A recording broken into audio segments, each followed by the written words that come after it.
Hi everybody, Shannon and Karen here with Wandering Out Yonder. Today we are again in South Carolina. We are in the Edisto Beach area and we decided we wanted to come to see the Botany Bay Plantation area. This is a driving tour that you can also get out and walk, and there are landmarks here from a plantation that used to be here. There are some of the buildings still left. I don't think the original plantation is here at the plantation house. This house behind us, pretty cool. I'm getting ready to show you that. But anyhow, we wanted to share this with you, so walk along with us. Yeah, so anyhow, yeah, this is a really cool structure right here. But anyhow, if you look way out there, it sits right on the marsh. Just to see, as far as you can see, just flat. It's just flat. Okay, this is one of the original buildings from the plantation. It's an ice house, and it's in Gothic style, and it looks very much like a church. If you didn't know, specifically what it was, you would think it was a little church, but it's not. It's called an ice house. And I thought it was kind of interesting because they used to ship blocks of ice from the north down the river, and they put them in the floor of the ice house and put straw over it.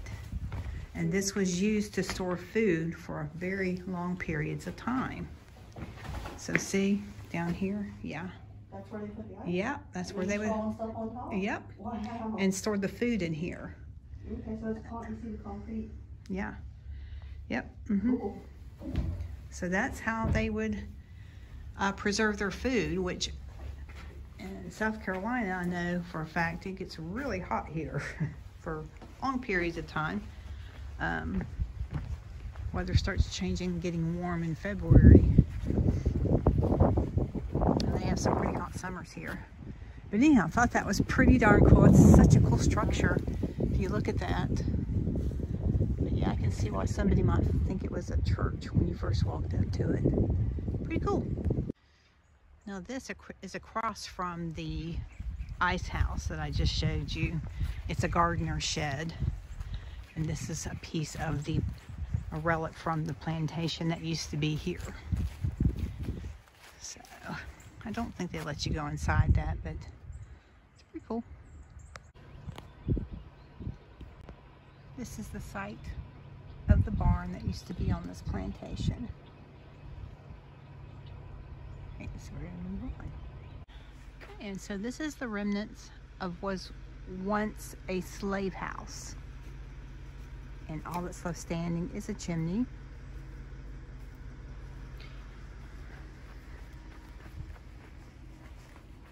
And again, chimneys always are left standing.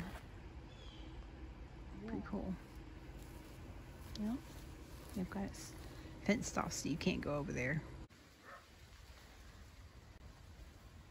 So the plantation, which is over here to the right, it looks like they still farm it. There's still fields.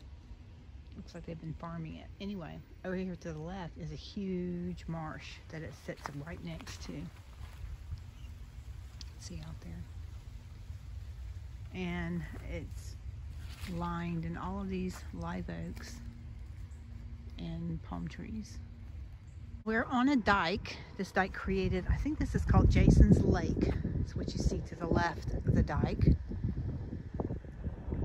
It's a nice big lake.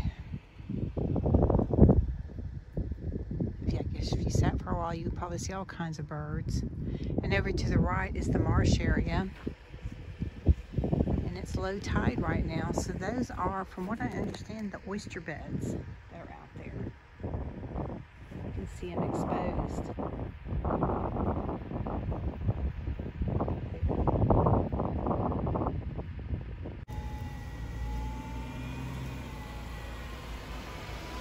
So, there's probably alligators in there, so you wouldn't want to mess around with that. Gators are very, very strong. I wouldn't mess with it. Anyway. Okay, and this area is called Picnic Pond. And it was created in the 70s. It's a habitat now for wood ducks and wading birds. All right, and this tree right here, yep, the owner wanted this tree saved when they were putting this pond in. It's called Mrs. Pepper's Oak now. So, Shannon's pointing out there must be a little thing up here. Anyhow, there you go.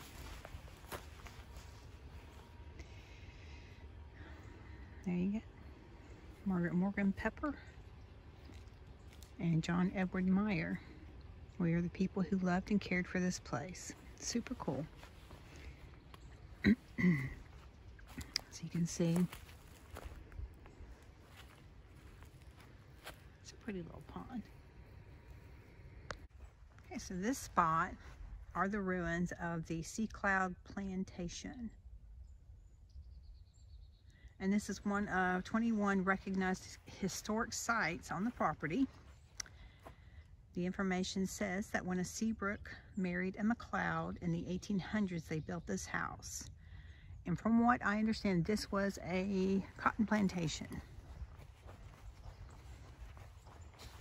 So this is the remnants of that particular plantation house. And they have it fenced off. So I don't think you're allowed to go in. No, that's a good reason. Oh yeah. So this is what's left. You can see the big oak trees all around it. But yeah, we've noticed there's lots and lots of fields here. I wondered what they were growing. I don't think they're growing cotton anymore here, but you can see like just lots of open fields. So it was probably a huge, huge cotton plantation. And here are the remnants of the house.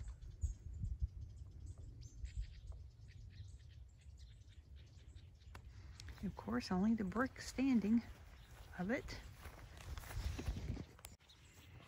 Okay, so here is a photograph of what the house looked like. So it was 2 stories, it looks like, 2 or 3. So you're looking at just the base of it with what's left. It says when this was a working plantation in the late 1800s and early 1900s, the landscape looked starkly different from the house you would have been able to see from the marsh to the beach. The trees were cut and harvested for timber so that they could grow cotton. Every inch of land was farmed. Wow. So, in other words, I guess all of this forest was not here. These were just all open cotton fields.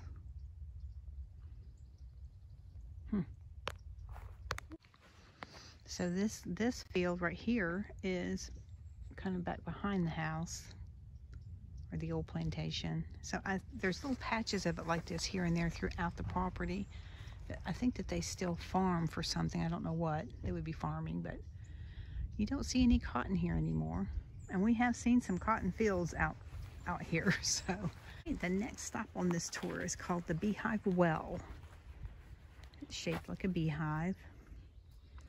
And it was built in the 1700s. And it was still in operation until the 1980s.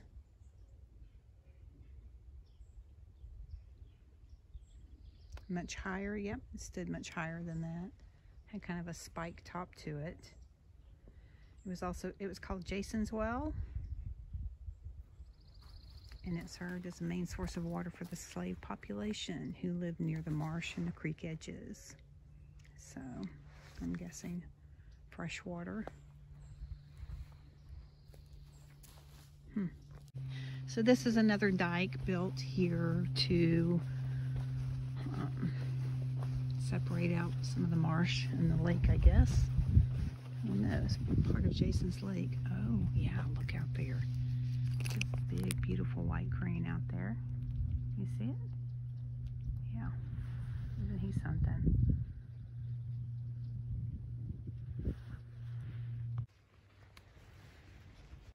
Oh, wow. He's a big one, isn't he? Look at that. You see that?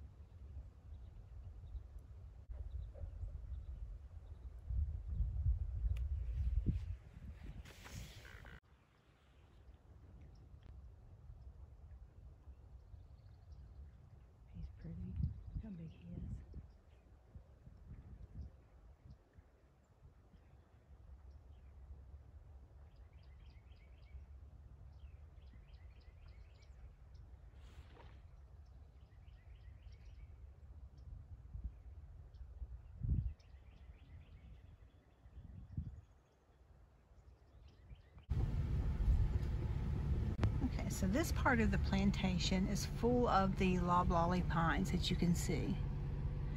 Now the plantation owners way back when chopped down and got rid of all of the live oak trees because they were considered less valuable than these loblolly pines. So they chopped down all the live oaks and planted these. That's why you don't see any of the live oaks in this particular part of the plantation. They could market the loblolly pines for pulpwood. Yep, they could market them.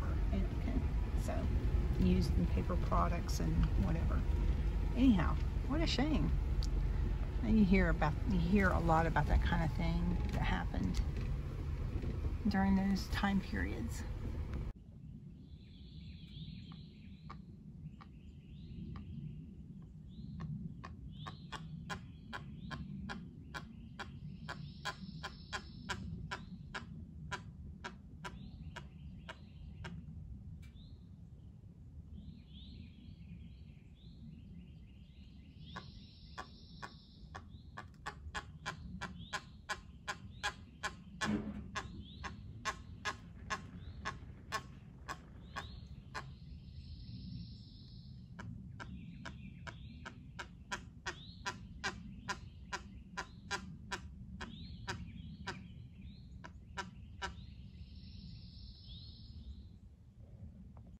All right, so thanks everybody for joining us as we went wandering out yonder here at Botany Bay Plantation Wildlife Refuge. Super cool area.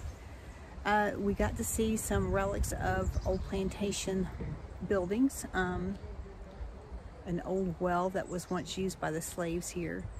Although the history of this area, I'm sure I haven't delved into it myself, as far as the slavery is concerned. It's probably very dark. Something not to be proud of our history. But it was a cool thing to see the plantations, to see the relics of the plantations and how they lived their lives out here. Beautiful, beautiful country. Absolutely. Gorgeous. Stunning. Yeah, we got to see some really cool things. The wildlife was beautiful. We got to see some up close and personal things with wildlife. So we were thrilled to be here. So anyhow, guys, we hope that you enjoyed being out here with us, and we'll see you again. Bye.